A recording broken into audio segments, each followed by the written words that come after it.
Bonjour à toutes et à tous.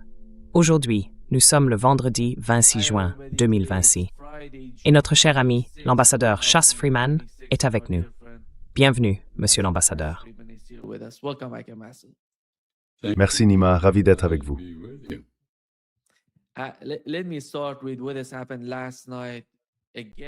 Je vais commencer par ce qui s'est passé hier soir. Encore une fois, on a eu une nouvelle sorte d'affrontement entre Israël et le Hezbollah à Beit Yahoun. D'après ce qu'on sait pour l'instant, 4 Israéliens ont été blessés du côté du Hezbollah. Il semblerait qu'ils étaient 5 ou 10, et 2 d'entre eux ont été tués, un du côté israélien. Il semble que 1 ou 2 combattants du Hezbollah aient aussi été tués. C'est ce combat qui se poursuit. Et c'est l'un des principaux points de tension entre l'Iran et les États-Unis, alors que se tenait la deuxième série de discussions en Suisse. En regardant ce qui s'est passé, monsieur l'ambassadeur, on avait 2 camps. Il y avait des médiateurs pakistanais et des médiateurs qataris dans cette rencontre entre J.D. Vance et Ali Bagheri, le ministre iranien des Affaires étrangères, Araghchi. Et l'une des choses qui s'est produite, c'est que c'était vraiment étrange.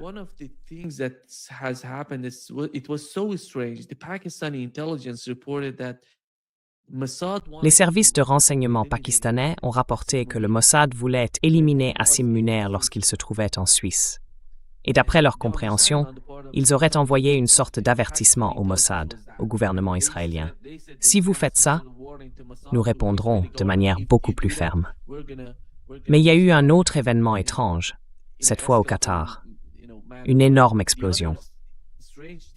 Le gouvernement qatari a expliqué qu'il s'agissait d'un problème technique dans certaines installations.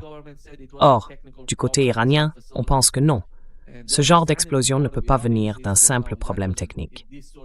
Alors quand on regarde la deuxième phase des négociations, selon vous, qu'est-ce qui était le plus important en termes d'objectifs pour les 2 parties avant d'aborder ce second round?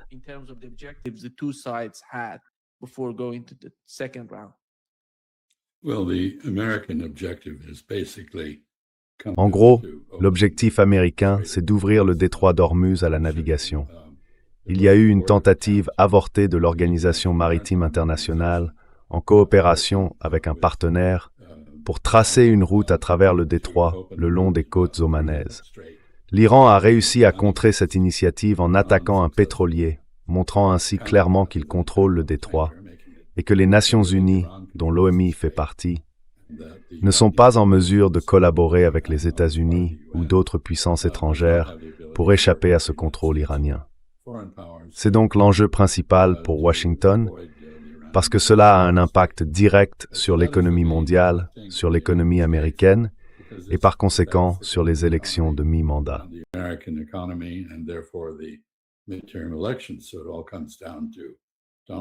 Tout ça, au fond, revient à la peur de Donald Trump d'être humilié à l'automne.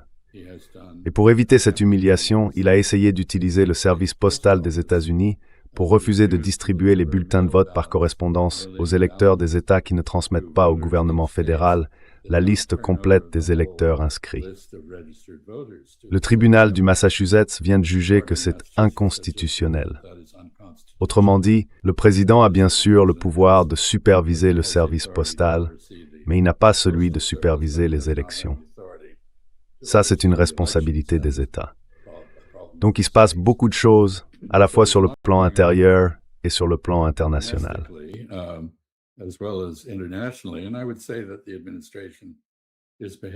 Je dirais que l'administration agit comme d'habitude, de manière incompétente et incohérente.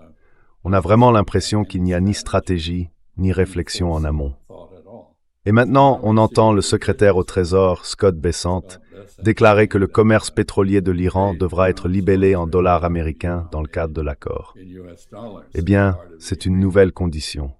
L'Iran ne va pas l'accepter. Et en réalité, M. Bessent vient tout simplement d'offrir à l'Iran un levier supplémentaire dans ces discussions. Parce que dans ces négociations, ce sont les États-Unis qui sont en position de demandeur. C'est nous qui demandons des concessions. L'Iran, lui, tient les rênes. Iran is in control. The one exception to that is the one you mentioned, which is La seule exception à cela, c'est celle que vous avez mentionnée, le combat au Liban. Dès le départ, l'accord envisagé pour mettre fin à la guerre entre les États-Unis et l'Iran incluait un arrêt des combats au Liban de la part d'Israël. Israël dit clairement, ouvertement, qu'il ne se retirera pas du Liban et qu'il ne se retirera pas non plus de Syrie. En réalité, il compte garder les territoires qu'il a pris ces dernières années à la Syrie et plus récemment au Liban. C'est un défi direct à l'accord entre les États-Unis et l'Iran. Apparemment, l'une des conclusions du dernier cycle de discussion, c'est qu'il y aurait eu un accord pour créer une sorte de commission de contrôle, mise en place conjointement par l'Iran et les États-Unis, afin de surveiller et de superviser ce qui se passe au Liban.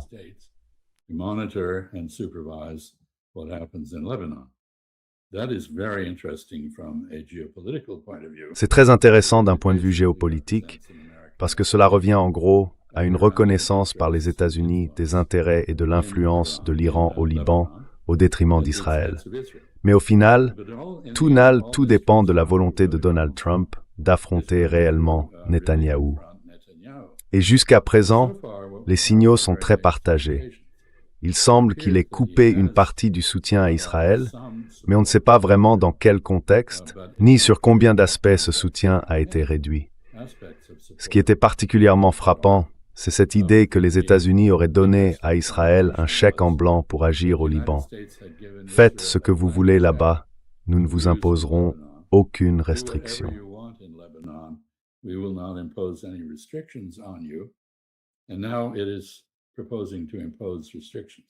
Et maintenant, il propose d'imposer des restrictions.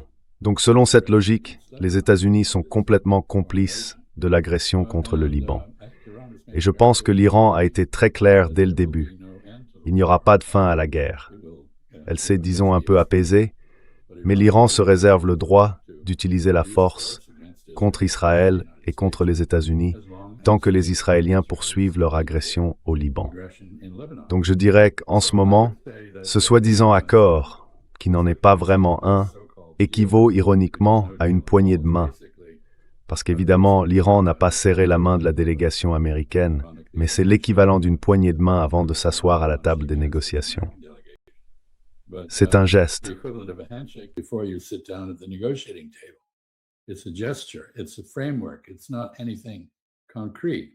C'est un cadre, rien de concret pour l'instant. Le contenu doit encore être défini par les échanges entre les deux parties, et ces échanges ne sont plus directs. Ils passent par des médiateurs pakistanais et qataris, qui ont été plutôt efficaces pour maintenir le dialogue, mais pas vraiment pour obtenir des résultats.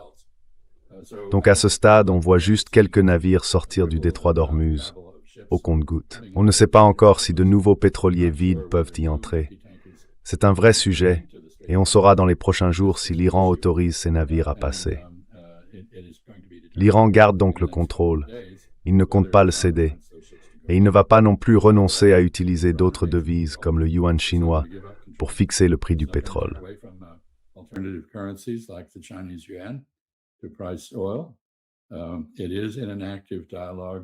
Il y a en ce moment un dialogue actif, une négociation avec les pays du Conseil de coopération du Golfe. Les États-Unis envisageraient apparemment de se retirer de leurs bases dans le Golfe Persique parce qu'elles ont été gravement endommagées pendant la guerre.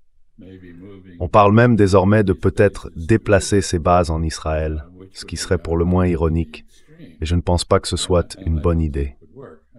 Cela ne ferait que prolonger la dépendance d'Israël vis-à-vis des États-Unis, alors qu'Israël, comme tout le monde, a compris qu'il devait prendre ses distances et devenir indépendant, n'est-ce pas? Autonome. Ils ne peuvent plus compter sur les États-Unis. Donc, évidemment, ça veut dire qu'Israël est pratiquement hors jeu en tant qu'agresseur dans la région, parce que sans le soutien américain, il ne peut plus mener ses guerres. Alors, vous me demandez ce qui se passe dans ces négociations.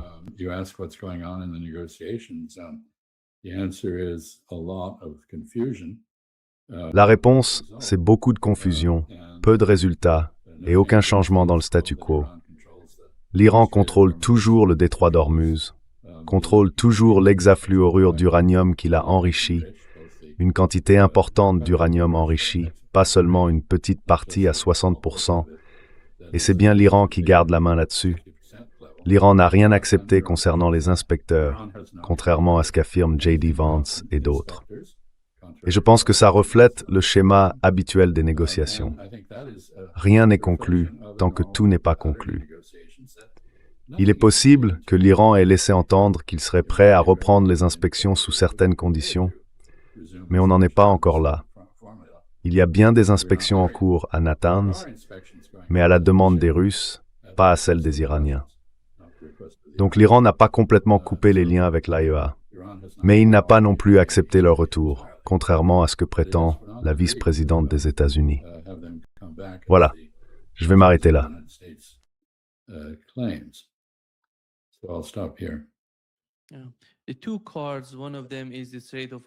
Les deux cartes, l'une, c'est le détroit d'Ormuz, l'autre, c'est le cas du Liban.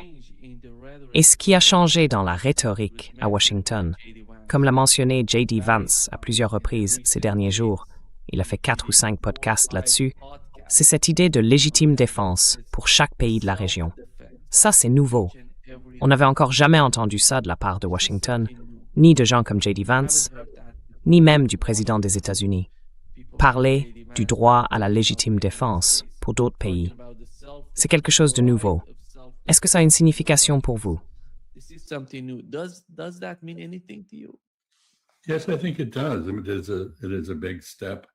Oui, je pense que oui.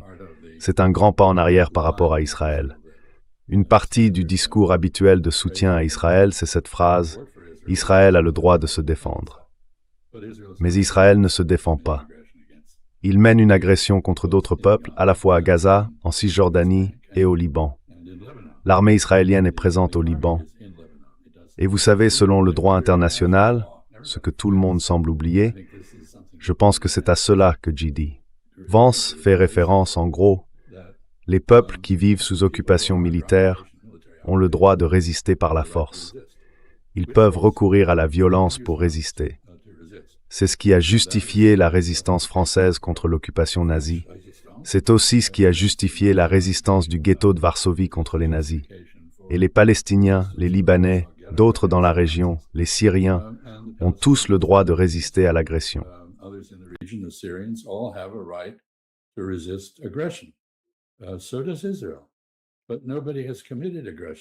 C'est aussi le cas d'Israël. Mais personne n'a commis d'agression contre Israël. Israël a emprisonné un grand nombre de Palestiniens à Gaza et en a fait un camp de concentration à ciel ouvert. Ce qui s'est passé le 7 octobre, c'était une évasion de ce camp, ce qui, selon le droit international, relève du droit des Palestiniens.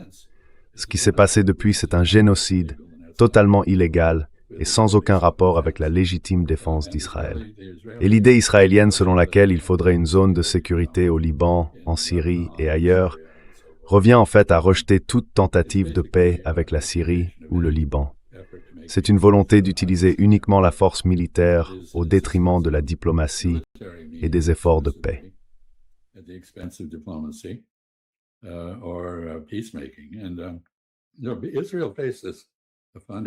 Et Israël fait face aujourd'hui à un choix fondamental. Je ne pense pas qu'il puisse continuer à exister sans faire un vrai effort pour établir la paix avec ses voisins.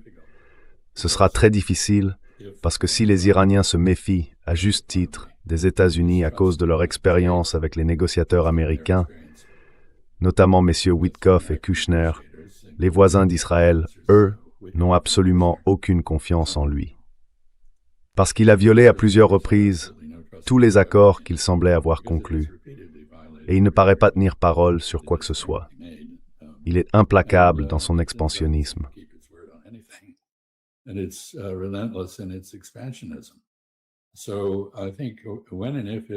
Je pense que, quand et si Israël prend la décision rationnelle et nécessaire d'essayer de faire réellement la paix avec les Palestiniens, les Libanais, les Syriens, les Jordaniens et d'autres dans la région, ce sera très difficile. Parce que vu le passé, personne ne fera confiance à ce qu'Israël dira. Mais vous savez, Israël est dans une situation très compliquée. Je voudrais simplement ajouter ceci. J'ai mentionné que, semble-t-il, les pays du Golfe discutent avec les Iraniens de la possibilité de retirer les bases américaines de leur territoire. Apparemment, les Américains envisagent de toute façon de les retirer parce que ces bases ont été gravement endommagées par les Iraniens. L'ampleur des dégâts commence seulement à être vraiment rapportée.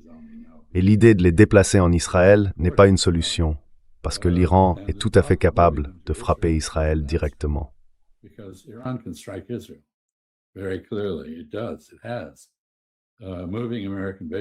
Oui, c'est le cas.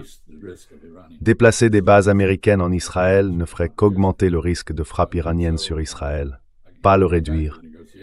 Et donc si on revient aux négociations, quand on commence à introduire de nouvelles conditions et à vouloir modifier le cadre qu'on avait déjà accepté, on rend la conclusion d'un véritable accord pour mettre fin à la guerre encore plus difficile.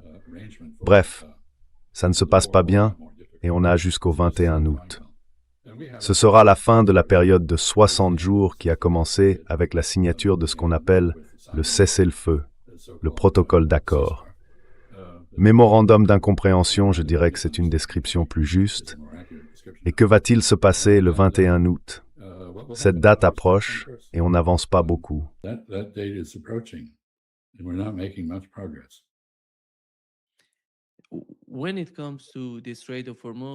Quand on parle du détroit d'Ormuz, le deuxième point, c'est la délégation iranienne. Juste après être rentrée au pays, elle est allée à Oman. Ils ont pris l'avion pour Oman et ont discuté avec le gouvernement omanais. Ensuite, il y a eu une déclaration commune entre les deux parties à propos d'un nouveau mécanisme pour le détroit d'Ormuz et tout ce qui va avec. Puis on a vu Marco Rubio se rendre dans la région, au Koweït, à Bahreïn et aux Émirats arabes unis, en gros, pour exercer une pression intérieure sur le gouvernement omanais. Parce que ce gouvernement subissait déjà une énorme pression pour prendre position contre la position iranienne. Et ils ont essayé de faire quelque chose à ce sujet. Mais au final, le vrai problème, c'est que les gardiens de la révolution contrôlent le détroit d'Ormuz. Et si Oman donne, disons, le feu vert aux États-Unis par certains canaux,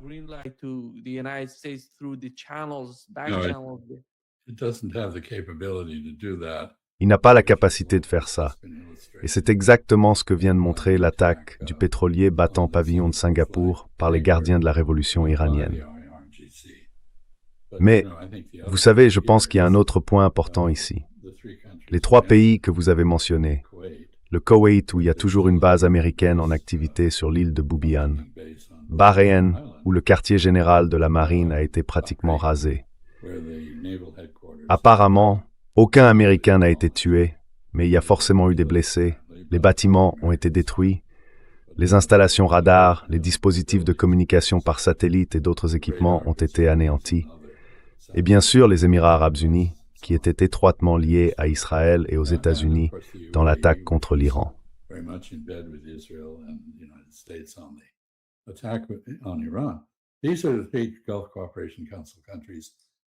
Voici les pays du Conseil de coopération du Golfe que M. Vance a visité. Il n'est pas allé en Arabie Saoudite, il n'est pas allé au Qatar et il n'est pas allé à Oman. Donc je pense qu'on voit une division très nette au sein du CCG.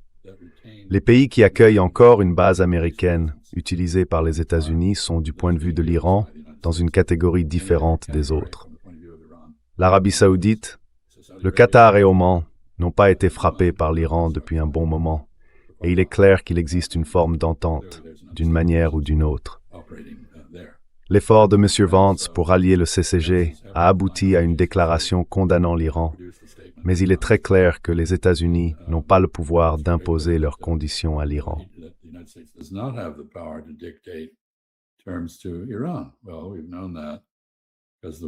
Eh bien, on le sait, parce que la guerre a échoué.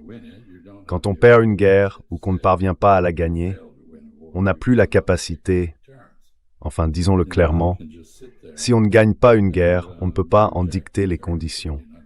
Et l'Iran peut très bien rester là, refuser les conditions proposées par les États-Unis et insister sur les siennes. Parce qu'au fond, les conditions de l'Iran coïncident presque parfaitement avec le statu quo. Il n'a rien à faire de particulier, juste continuer comme maintenant. Il gardera le contrôle du détroit d'Ormuz. Il fera son commerce de pétrole en yuan plutôt qu'en dollars. Il fera payer un droit de passage dans le détroit. Il épargnera certains pays du CCG de toute représailles, mais pas d'autres, jusqu'à ce que ces derniers acceptent un cadre d'entente pour gérer une coexistence pacifique. Donc, l'Iran est dans une position très forte.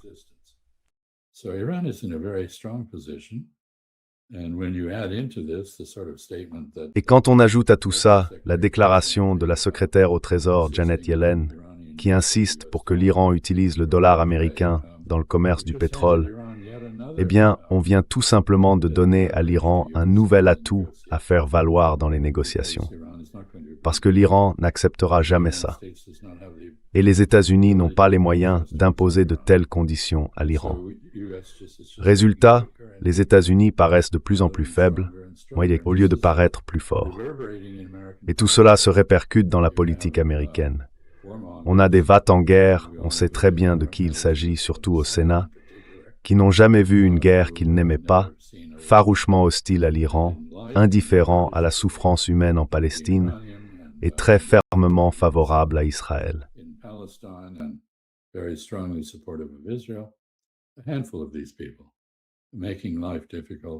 Une poignée de ces personnes font tout pour compliquer la vie de Donald Trump.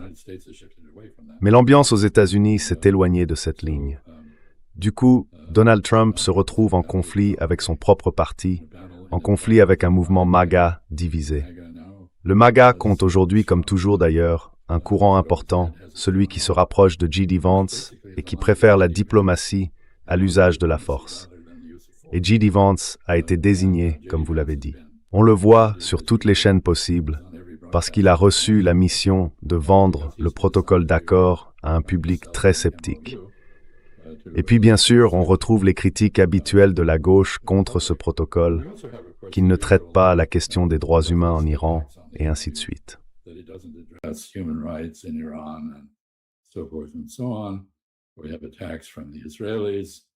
Nous subissons des attaques de la part des Israéliens et de leurs alliés, mais tout ça ne traite pas vraiment de la relation de l'Iran avec le Hezbollah, avec le Hamas, avec Ansar Allah, et ainsi de suite.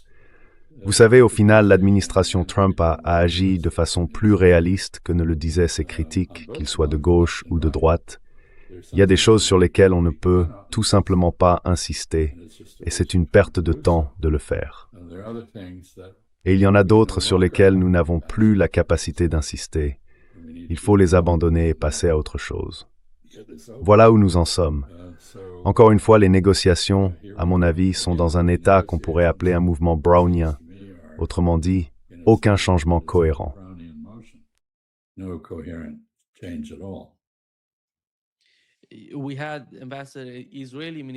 Nous avons eu l'ambassadeur, le ministre israélien de l'Énergie, Eli Cohen, qui s'exprimait en hébreu.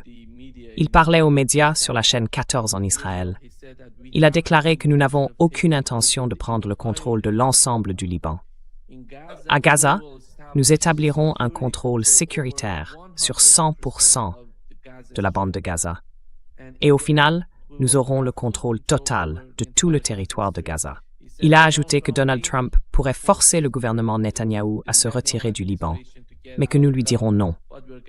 Peu importe la pression qu'il essaiera d'exercer sur nous. Nous avons deux problèmes, monsieur l'ambassadeur. Enfin, trois, je dirais. Le premier, c'est le Liban. Le deuxième, c'est la Syrie. Et le troisième, c'est Gaza. Avant la chute de Bachar al-Assad, tout tournait autour du soutien de l'Iran à Bachar al-Assad et au Liban. Aujourd'hui, la situation est différente. La Turquie est présente et elle ne reculera pas sur la question syrienne. Et Washington le comprend parfaitement.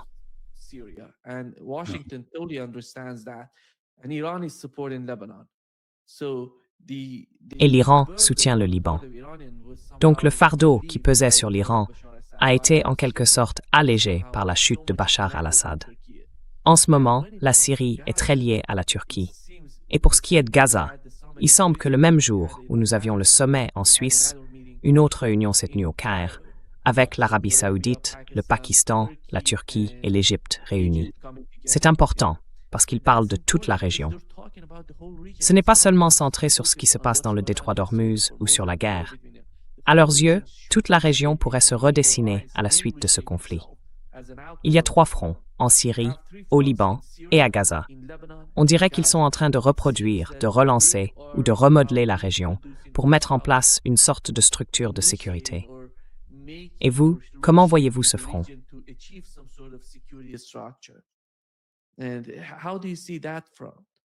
Well, I think there are four fronts actually because Eh bien, je pense qu'il y a en fait 4 fronts, parce que la Cisjordanie est aussi un front pour Israël et les Palestiniens. Et je crois que le rapprochement entre l'Égypte, l'Arabie saoudite, la Turquie et le Pakistan est un développement vraiment très important, comme je l'ai déjà dit. Et ce n'est pas juste des discussions sans suite entre eux. Par exemple, l'Égypte vient de rejoindre le projet turc pour produire un avion de chasse de 5e génération. Ils commencent donc à intégrer leurs capacités industrielles pour réduire leur dépendance vis-à-vis des États-Unis et d'autres fournisseurs étrangers d'armes. Et vous savez, depuis le début, j'ai dit que je voyais 2 objectifs principaux à cette coalition.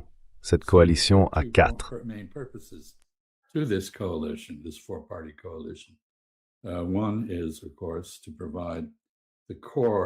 L'un des objectifs, bien sûr, c'est de fournir l'élément central d'une stratégie de sécurité régionale qui traiterait les 3 problèmes. Et ces 3 problèmes montrent parfaitement que la source d'instabilité dans la région, c'est Israël, pas l'Iran. Parce que ces 3 questions découlent toutes de l'agression israélienne, ou du génocide, et de l'expansionnisme israélien, de la saisie de territoire.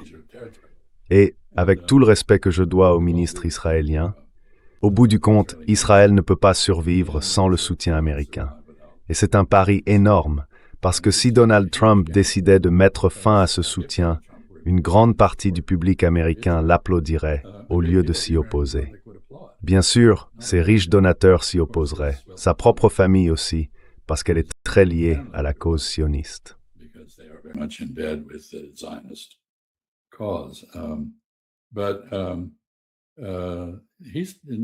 Mais Netanyahou et son équipe, ce gouvernement, prennent un risque. Et ce n'est pas seulement vis-à-vis des États-Unis d'ailleurs. Ce qu'Israël fait en ce moment, les révélations sur le sadisme israélien, la brutalité de l'occupation et l'expansionnisme, tout cela a aussi un impact sur les Européens. Le Sud global, lui, voit très clairement ce que représente Israël. C'est une colonie d'apartheid, une colonie européenne. Elle a été créée pour les Juifs européens. Les Juifs arabes qui ont ensuite migré vers Israël n'ont pas été consultés sur la création de l'État sioniste. Ils ont été les victimes des réactions à sa fondation. C'était un projet européen pour les Juifs européens. Et les Européens s'en sont réjouis, en grande partie parce que cela les débarrassait des Juifs sur leur propre territoire.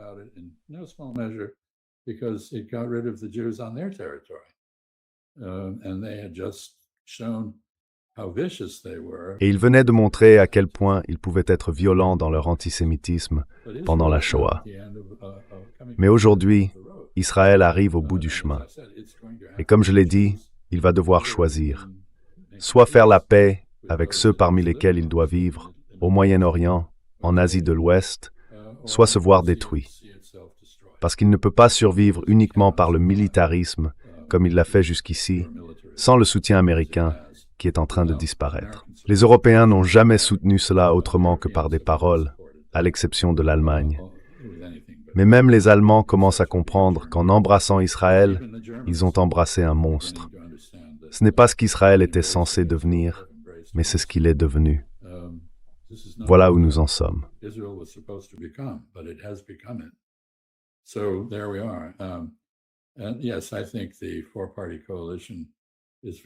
Oui, je pense que la coalition à 4 partis est très importante. C'est à la fois un rival potentiel ou un partenaire pour l'Iran en matière de gestion régionale. Clairement, la Turquie a un poids militaire considérable. L'Égypte est un peu en périphérie, parce qu'elle se trouve essentiellement en Afrique du Nord-Est. L'Arabie saoudite et le Pakistan, eux, sont voisins du Golfe Persique et de l'Iran. Donc cette coalition peut soit équilibrer l'influence de l'Iran, soit agir avec lui comme partenaire dans une alliance régionale pour organiser des dispositifs de sécurité coopérative en Asie de l'Ouest. C'est donc un développement très important qui a reçu très peu d'attention de l'extérieur. Et c'est dommage parce que cela va probablement déterminer, dans une large mesure, l'avenir de la région. It's probably going to determine the future of the region to a considerable extent. Israel's agenda, Ambassador, has it was L'objectif mentioned by d'Israël, the Monsieur l'ambassadeur, comme l'a mentionné le ministre israélien, c'est le Grand Israël. Leur projet, c'est de dominer la région, et cette domination doit venir de la puissance militaire. Ils doivent être suffisamment forts pour pousser les populations ou les contraindre à une forme de soumission. Mais juste avant que toute cette folie ne commence, avant la guerre entre l'Iran et les États-Unis, Tom Barak, l'envoyé américain en Turquie, avait dit qu'Israël devait prendre une décision. that Israel has a decision to make. They cannot go against all these Muslim people. Ils ne peuvent pas aller à l'encontre de tous ces peuples musulmans autour, tu vois, dans toute la région. C'est immense. Il a été mentionné par exemple la Turquie. La Turquie, c'est un pays tellement important, tellement puissant sur le plan militaire. On ne peut pas aller contre la Turquie. Et comme je l'ai dit, c'était avant que la guerre n'éclate. Mais le concept, personne ne semble capable d'imposer ce genre d'idée qui existe à Washington. Et quand Tom Barak en a parlé, ça veut dire qu'à Washington, il y a une certaine compréhension de cette question, qui doivent comprendre toute la région et amener ou forcer Israël à se redéfinir dans ce contexte régional. Force Israel to reshape itself in the region. Part of MAGA, the movement, Une partie du mouvement MAGA, celui que Donald Trump a créé, comprend un groupe, y compris, je crois, le vice-président, qui prône la retenue. Il considère que le militarisme et la dépendance exclusive à la force militaire ne fonctionnent pas. Et donc, ils défendent une autre approche. Tom Barak semble d'ailleurs refléter ce point de vue. Ce qui m'étonne, ou plutôt ce qui me choque, c'est que les Israéliens, malgré 78 ans de preuves montrant qu'une approche purement militaire ne garantit pas la sécurité. Enfin, qu'est-ce que c'était le 7 octobre? Et toutes ces guerres, à quoi ont-elles servi?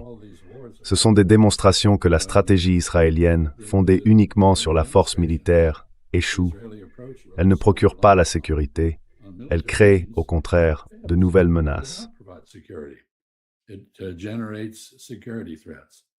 And as I've said before, Israel's insistence on absolute Comme je l'ai déjà dit, l'exigence d'Israël d'une sécurité absolue pour lui-même signifie une insécurité absolue pour tous les autres. Et ça, ce n'est pas acceptable. La résistance ne disparaîtra donc pas. L'hostilité que provoque l'agression israélienne ne cessera pas non plus. Israël doit prendre la décision que Tom Barak préconise dans son propre intérêt.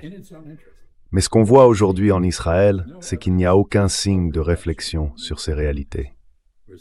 On assiste plutôt à une réaction instinctive face aux critiques, en les accusant de trahir Israël, d'antisémitisme ou des deux à la fois.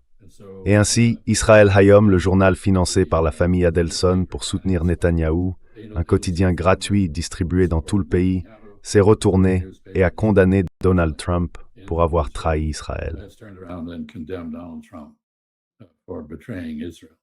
Obviously, Miriam Adelson, an Israeli citizen, Évidemment, Myriam Adelson, citoyenne israélienne, binationale, qui a donné 250 millions de dollars à Donald Trump pour le convaincre de faire ce qu'elle voulait sur la question d'Israël, a le sentiment qu'il ne tient plus ses engagements. Elle pense qu'il a trahi l'accord qu'elle croyait avoir passé avec lui. Pourquoi elle a pu imaginer que Donald Trump, connu pour sa désinvolture envers tous ceux dont il exige la loyauté, resterait de son côté simplement à cause de son don? Ça me dépasse. Mais quoi qu'il en soit, on ne voit pas, du côté israélien, l'introspection ou la remise en question nécessaire. À Washington, en revanche, il y en a pas mal. Et au bout du compte, je ne pense pas qu'Israël puisse éviter de faire le choix que j'ai dit qu'il devait faire. Après 78 ans, on devrait quand même être capable de proposer au moins une idée de coexistence pacifique. En 78 ans, ils n'en ont jamais présenté une seule. they've never come up with one in that 78-year period. I think that's part of the discussions in Je pense que ça fait aussi partie des discussions en Israël. On voit, à mon avis, trois courants différents dans le pays. L'un est représenté par Benjamin Netanyahou. Ensuite, il y a Naftali Bennett. Benjamin Netanyahou, lui, estime qu'il doit continuer sur la même ligne qu'il suit depuis de très nombreuses années. Et à l'opposé, il y a l'approche de Naftali Bennett, qui consiste à dire « Peut-être que la guerre n'est pas la seule option. Peut-être qu'il faut faire autre chose. » Parce qu'il en parlait récemment. Je ne sais pas si vous avez vu son dernier podcast. Il disait « J'ai lancé un programme pour envoyer des milliers et des milliers d'appareils Starlink en Iran et pour préparer la société à faire ceci ou cela. »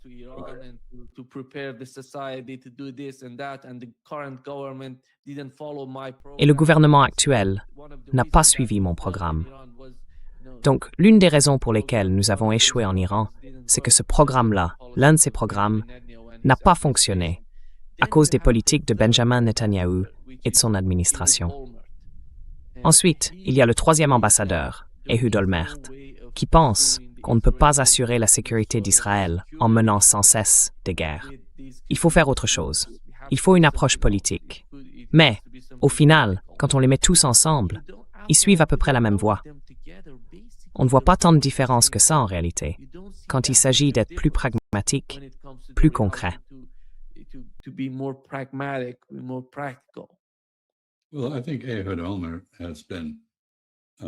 Eh bien, je pense qu'Ehud Olmert s'est distingué par son honnêteté.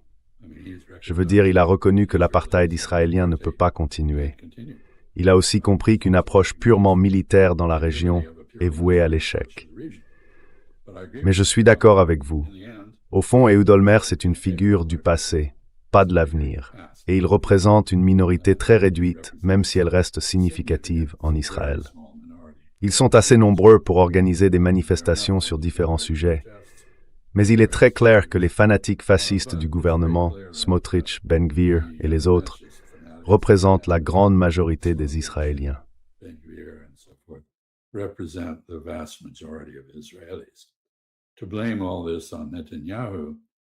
Mettre toute la faute sur Netanyahou, comme le fait Naftali Bennett, c'est simplement suivre la tradition des attaques personnelles virulentes qu'on voit à chaque élection en Israël. Vous savez, les Israéliens ont une culture politique très centrée sur les individus, très personnalisée.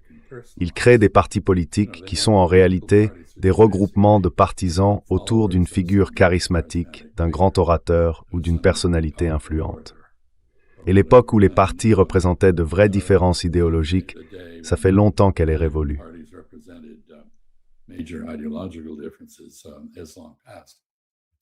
On the Cheroims, Nissing Time to see. Je veux dire, ceux d'entre nous qui, il y a des années, voyaient déjà où tout cela menait et qui ont tiré la sonnette d'alarme en disant « Israël ne peut pas continuer comme ça, il va droit dans le mur et il nous entraînera avec lui ». Eh bien, on nous a fait taire. On nous a accusés, comme d'habitude, d'antisémitisme, alors que c'était exactement le contraire de notre intention. Mais aujourd'hui, non, les Israéliens sont seuls. Ils n'ont plus les États-Unis avec eux. Ils n'ont plus les Européens avec eux. Ils n'ont certainement pas les pays de la région avec eux. Ils n'ont pas non plus le Sud global avec eux. Ils sont devenus des parias sur la scène politique américaine. Ils sont en train de devenir, comme on dit, le gêneur de la fête.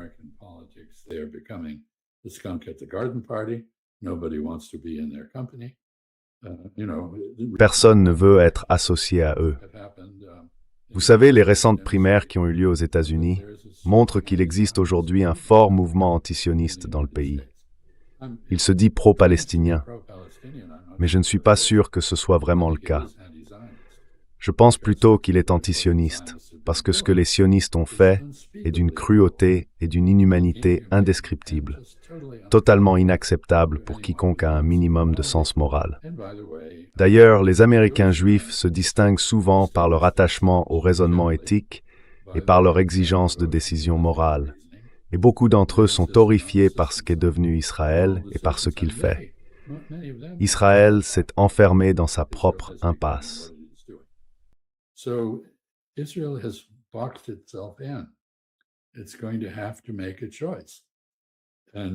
Il va falloir qu'il fasse un choix. Et pour l'instant, on dirait qu'il s'apprête à faire le mauvais. Et ce mauvais choix, il va le mener à sa perte. Pas à cause des armées arabes, pas à cause de l'Iran, mais à cause de lui-même. Il est en train de se suicider. Vous savez, il est paranoïaque vis-à-vis de tout le monde. L'État israélien repose sur l'idée que le monde entier passe son temps à réfléchir à la meilleure façon de tuer des Juifs. Mais j'ai une nouvelle pour les Israéliens. Le monde entier ne passe absolument aucun temps à penser à ça. Même s'il faut le dire, les Israéliens donnent souvent bien des raisons aux gens de les détester. Les gens veulent simplement continuer leur vie. Et l'antisémitisme, c'est une conséquence du comportement israélien, pas un moteur de l'opinion étrangère en soi.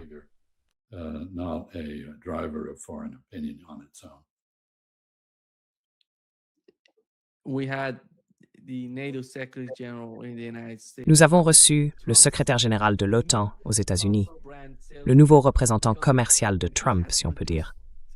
Et franchement, quand on avait Stoltenberg comme secrétaire général, je pensais que c'était le pire, que ça ne pouvait pas être pire. Et puis voilà que Frank Mark Rutte arrive et parle comme il le fait. Il a dit quelque chose d'incroyable à propos de l'Iran, de la guerre contre l'Iran. Il a affirmé que plus de 4 à 5 000 vols basés en Europe avaient été utilisés pour attaquer l'Iran 4 à 5 000 fois et plus de 500 fois depuis des bases en Italie. Et là, le gouvernement italien a réagi en disant « Non, ça n'est jamais arrivé. Il invente tout ça. »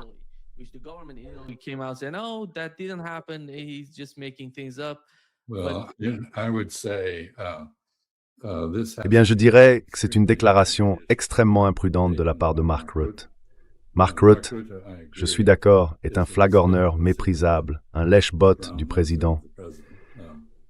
Et vous savez, il a peut-être de la crédibilité dans le bureau ovale, mais ailleurs, il n'en a aucune.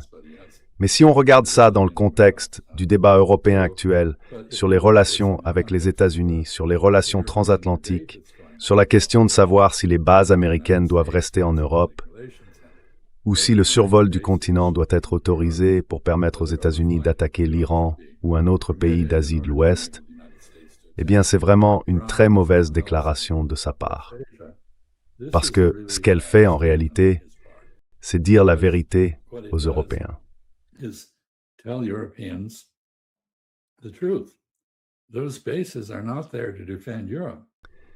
Ces bases ne sont plus là pour défendre l'Europe.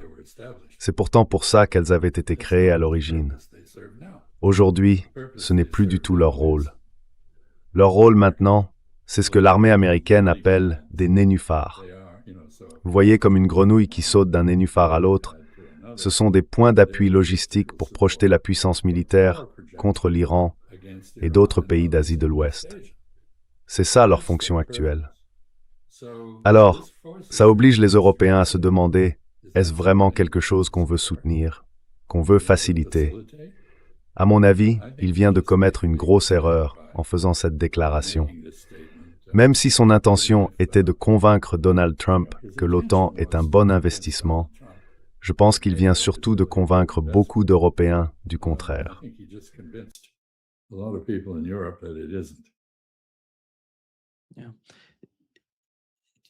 Oui, vous pensez, monsieur l'ambassadeur, que sur les questions de politique intérieure, les affaires internes des États-Unis, ça va avoir une influence. Parce que J.D. Vance, à mon avis, il semble vraiment vouloir mettre la pression sur Israël. Pas à cause de la région, pas à cause des Palestiniens ou des Libanais, mais à cause de son agenda politique. Il veut clairement être le candidat républicain à la présidentielle de 2028. He really wants to be the 2028 presidential candidate of the Republican Party. And he's vocal about it recently. Et il s'est exprimé clairement là-dessus ces derniers temps. Et ça va complètement à l'encontre de ce que veut Israël dans la région.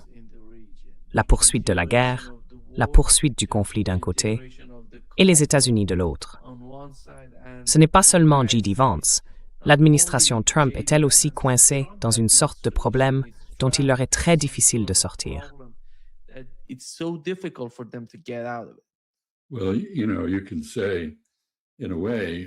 Eh bien, vous savez, on peut dire que d'une certaine manière, J.D. Vance fait ce que d'autres administrations ont déjà fait avant lui. Regardez la guerre de 1967. Israël a lancé une attaque surprise contre l'Égypte, la Syrie et la Jordanie, et les États-Unis ont dû venir à son secours. Mais Israël a coulé l'USS Liberty, tuant de nombreux marins américains.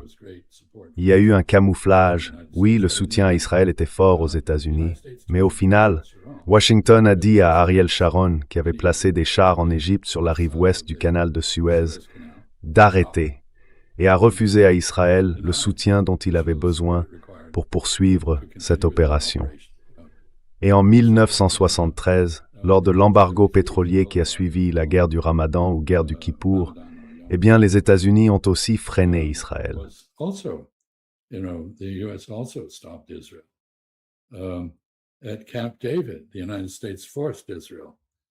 À Camp David, les États-Unis ont en gros forcé Israël à faire la paix que l'Égypte, sous Sadat, avait proposée, à accepter cette paix-là. Israël n'a pas fait d'offre de paix. Il s'est débattu sous la pression. En juin dernier, quand Israël a attaqué l'Iran avec le soutien américain, ce sont les Américains qui ont imposé la fin de la guerre à Israël. Alors peut-être que les Israéliens l'ont demandé eux-mêmes, parce qu'ils étaient durement touchés par les missiles iraniens. Mais le fait est que ce sont les États-Unis qui ont mis fin au conflit. Et maintenant, ils le font encore une fois. La leçon pour les Israéliens, c'est que s'ils vont trop loin, les États-Unis les arrêteront net. C'est exactement ce que J.D. Vance a dit. Il s'inscrit dans la lignée de Jim Baker, le secrétaire d'État de George H.W. Bush, qui avait coupé les financements à Israël à cause de la question des colonies. Donc oui, il y a des précédents.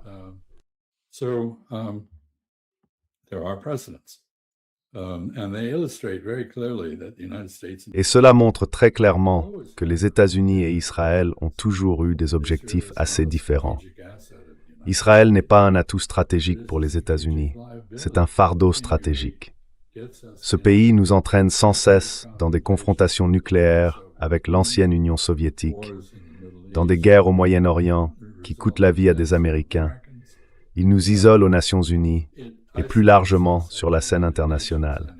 Et aujourd'hui, il nous a entraînés dans des actes de génocide et des guerres d'agression contre la Syrie et le Liban, dans lesquels nous n'avons absolument rien à faire.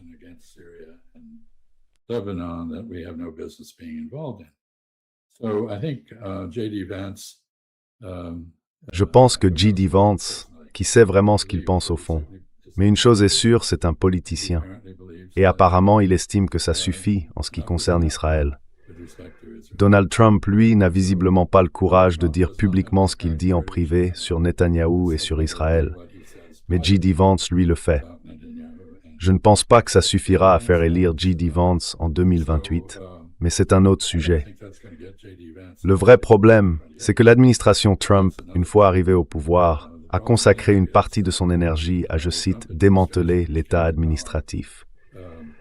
C'est ce que représentait le DOGE, le département de l'efficacité gouvernementale, une sorte d'attaque façon garde rouge contre la bureaucratie.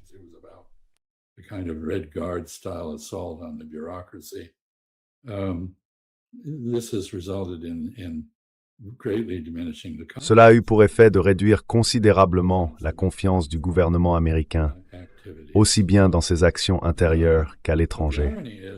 Mais le paradoxe, c'est que cela a aussi permis à l'administration Trump de prendre le contrôle de l'appareil administratif et de s'en servir comme d'un instrument de tyrannie pour contourner les limites constitutionnelles, restreindre les libertés individuelles des Américains et des résidents des États-Unis, terroriser la population, tenter de renverser les élections, à la fois par la violence et par des moyens plus subtils, comme refuser le vote par correspondance à certaines personnes. Et puis, il faut le dire, cela a aussi donné un exemple très visible de corruption.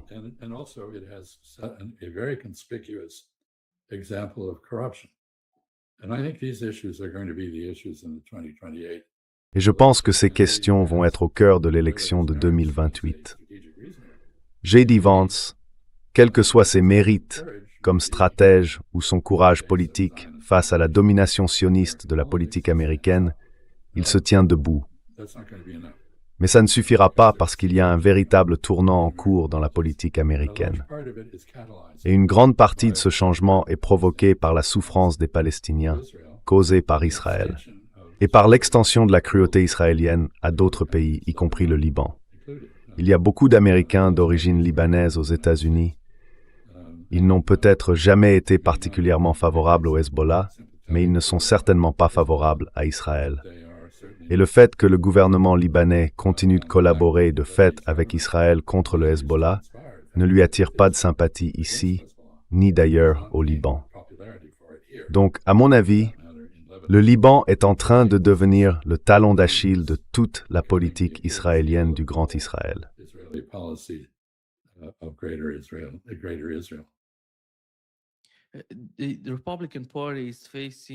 Le Parti républicain se retrouve aujourd'hui confronté aux mêmes problèmes que le Parti démocrate a connus auparavant.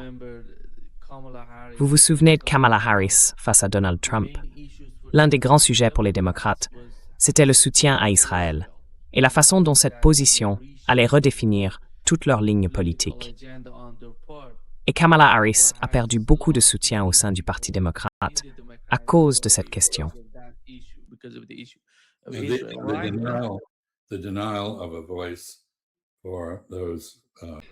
Le refus de donner la parole à ceux qui défendent les droits des Palestiniens lors de la Convention nationale démocrate, c'est un point essentiel ici, Nima.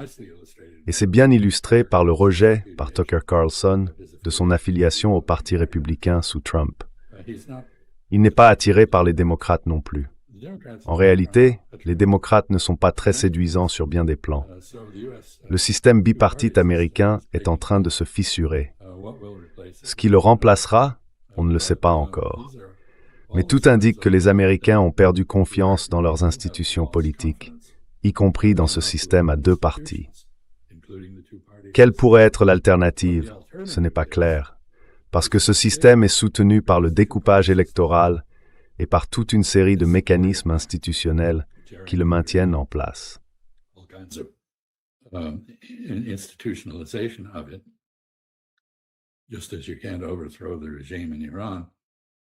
De la même façon qu'on ne peut pas renverser le régime iranien avec une seule personne, ni même avec un massacre de masse, on ne peut pas renverser le gouvernement des États-Unis. C'est un système très institutionnalisé. Alors, où va Tucker Carlson?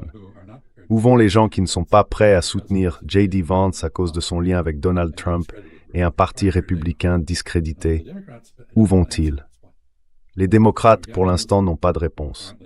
Vous savez, apparemment, Trump aurait peur de Gavin Newsom. Moi, je ne suis pas sûr d'en avoir autant peur. Mais, vous voyez, il incarne bien l'ambivalence du Parti démocrate sur ces questions essentielles. Il n'est pas pro-palestinien, il n'est pas antisioniste, il est ambivalent. Eh bien, cette ambivalence, aujourd'hui, ça ne suffit plus.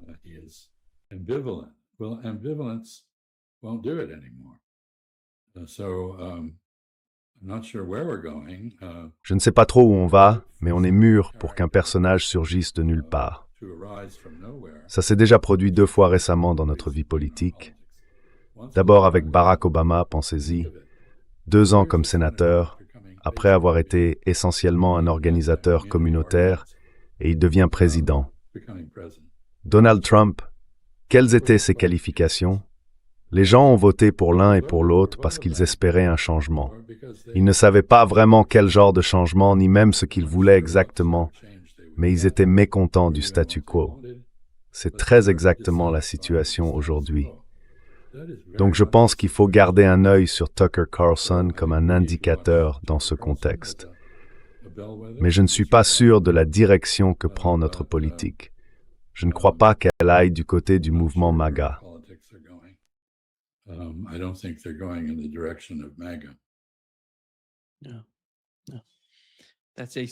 C'est un vrai problème pour les républicains et ça ne fera que s'aggraver avec le temps. Merci, Monsieur l'ambassadeur, d'avoir été avec nous aujourd'hui. Toujours un grand plaisir. Ravi d'être avec vous. C'est une situation vraiment déroutante, à bien des égards, et c'est difficile d'y voir clair. Mais je trouve que vous faites un excellent travail en invitant des personnes qui nous aident à mieux comprendre tout ça. et j'espère avoir un peu contribué à cet éclairage. Merci. Merci beaucoup, Nima.